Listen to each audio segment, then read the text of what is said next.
नमस्कार, मी मनाली. न्यूज 18 लोकमतमध्ये आपल्या सगळ्यांचं स्वागत. संध्याकाळचे 4 वाजलेले आहेत. या सगळ्या घडामोडींवर आपण या बुलेटिनमध्ये नजर टाकणार आहोत. मात्र सुरुवातीलाच एक ब्रेकिंग बातमी आलेली आहे आणि राजकीय बातमी असून लवकरच मध्यावधी निवडणुका होणार असं चंद्रकांत पाटलांनी म्हटलेलं आहे.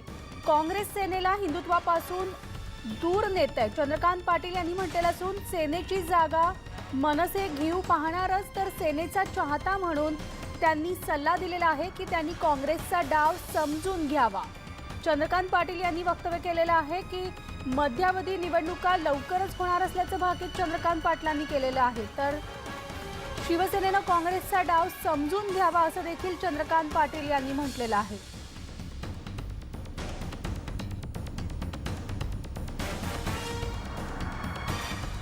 की कोणी कोणाचा विश्वासघात केला हे लोकांना माहिती आहे.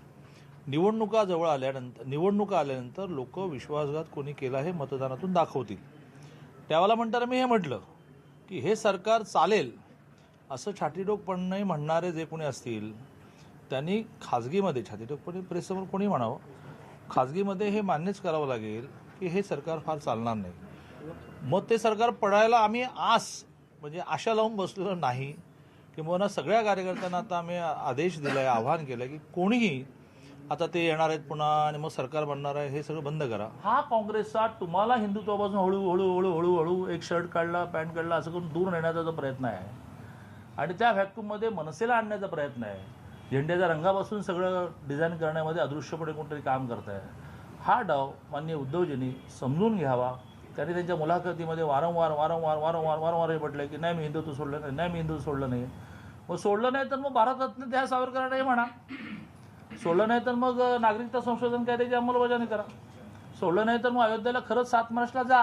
भविष्यात जर बसण्याचा विषय आला तर त्याची प्री कंडिशन, पहिली अट ही असेल की परप्रांतीयांबद्दलची आपली भूमिका, म्हणजे 80% मराठी तरुणांना नोकऱ्या मिळाल्या पाहिजे, 100%, 81% मिळाल्या पाहिजे, प्रश्नच नाही. मराठी माणसाला अन्याय होताच कामा नये. मराठी भाषेला अभिजात भाषेचा दर्जा मिळालाच पाहिजे. परंतु म्हणून अन्य प्रांतातून येणाऱ्या माणसांनी नोकऱ्याच करू नये, व्यवसायच करू नये असं नाही बरोबर. आणि ते करताना सुद्धा त्यातली कार्यपद्धती काय असावी यावर मी असं म्हटलं की ती भूमिका जोपर्यंत मनसे बदलत नाही तोपर्यंत चर्चेचा विषय येत नाही. पण राजसाहेबांनी कुठे असा प्रस्ताव मांडला अजून. आणि याविषयी आपण अधिक बोलणार आहोत. आपल्यासोबत काँग्रेसचे प्रवक्ते राजू वाघमारे आहेत. राजूजी, आपण पाहतोय लवकरच मध्यावधी निवडणुका होणार असल्याचं चंद्रकांत पाटलांनी भाकीत व्यक्त केलंय, तर काँग्रेसचा डाव सेनेनं ओळखून घ्यावा असं देखील त्यांनी सूचक इशारा शिवसेनेला दिलेला आहे. नाही, कसं आहे की भाजपच्या नेत्यांना सगळ्यांना स्वप्न पडायची काही थांबलेली नाहीत आणि एवढं असह्य झालेलं आहे सत्ते बाहेर राहणं. त्याच्यामुळे कदाचित चंद्रकांत दादांना परत स्वप्न पडत असतील की निवडणुका परत होतील आणि हे सरकार पडेल. तर असं काही होणार नसून महाविकास आघाडीचं सरकार आपला 5 वर्षाचा कार्यकाळ अगदी काही गडबड न होता पूर्ण करणार आहे. सगळे पक्ष अगदी मॅच्युअर्ड आणि समजूतदार आहेत आणि भाजप सत्तेवर नको, कारण भाजपच्या काळामध्ये सामान्य माणसाची पिछेहाट झालेली आहे आणि सामान्य माणसाच्या भल्यासाठी कॉमन मिनिमम प्रोग्राम घेऊन आम्ही तिन्ही पक्ष एकत्र आलेलो आहोत. त्याच्यामुळे दादांना जे स्वप्न पडतायत किंवा इतर नेत्यांना की निवडणुका होतील, हा शेवटी दुर्दैवाने त्यांचा स्वप्नभंग होणार आहे, एवढं त्यांनी ध्यानात ठेवावं. अगदी बरोबर आहे. राजूजी, धन्यवाद आपल्या प्रतिक्रियेबद्दल. आपल्यासोबत राष्ट्रवादीचे महेश तपासे सुद्धा आहेत. महेशजी, आपण पाहतोय शिवसेनेनं काँग्रेसचा डाव ओळखावा असं चंद्रकांत पाटलांनी म्हटलंय आणि लवकरच मध्यावधी निवडणुका होणार असल्याचं सुद्धा म्हटलंय. नेमकं चंद्रकांत पाटलांना काय म्हणायचंय, काय तुमची प्रतिक्रिया आहे? असं आहे, लोकांना झोपेमध्ये स्वप्न पडतात. भाजपवाल्यांची सत्ता गेल्यानंतर त्यांची झोप उडाली देखील, तरी देखील स्वप्न पडायची त्यांची काय बंद झालेली नाहीये. चंद्रकांत दादा म्हणाले मध्यावधी निवडणुका कुठल्या आधारे होतील? महाराष्ट्रामध्ये महाविकास आघाडीचं सरकार, तिन्ही पक्षाचं सरकार कॉमन मिनिमम प्रोग्रामच्या अंतर्गत उद्धव ठाकरे साहेबांना मुख्यमंत्री करून, अजितदादांना उपमुख्यमंत्री करून आणि बाकीच्या सगळ्या लोकांना समाविष्ट करून आम्ही त्या ठिकाणी केलेलं आहे. त्याच्यामध्ये शेतकऱ्याला काय दिलासा द्यायचा आहे? पहिल्या 15 दिवसात 20 दिवसात आम्ही त्याच्या संदर्भातली रणनीती केली आणि आता बजेटमध्ये त्याची तरतूद देखील करत आहोत.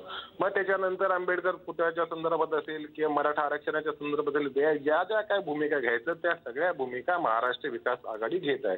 आणि त्याच्यामुळे आता कुठेतरी महाविकास आघाडीचा पाया भक्कम होत असताना मीडियाच्या माध्यमातून असे तसे वक्तव्य करायचे, लोकांना संभ्रमात टाकायचं, ही रणनीती भाजपची आहे.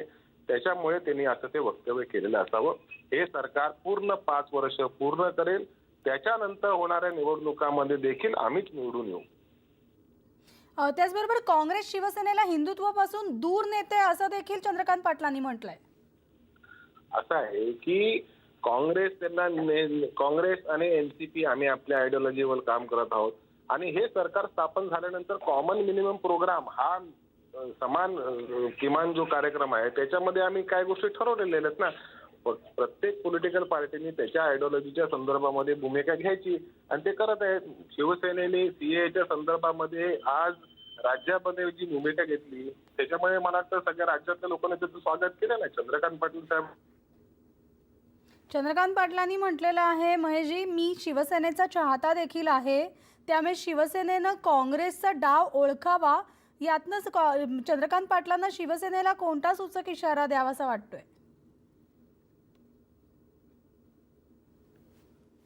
आपल्यासोबत राष्ट्रवादीचे प्रवक्ते महेश तपासे होते. त्यांनी देखील म्हटलेलं आहे की चंद्रकांत पाटलांना स्वप्न पडतायत, मात्र महाविकास आघाडी आपला 5 वर्षाचा कार्यकाळ जो आहे तो पूर्ण करणार असल्याचं महेश तपासे यांनी देखील म्हटलेलं आहे.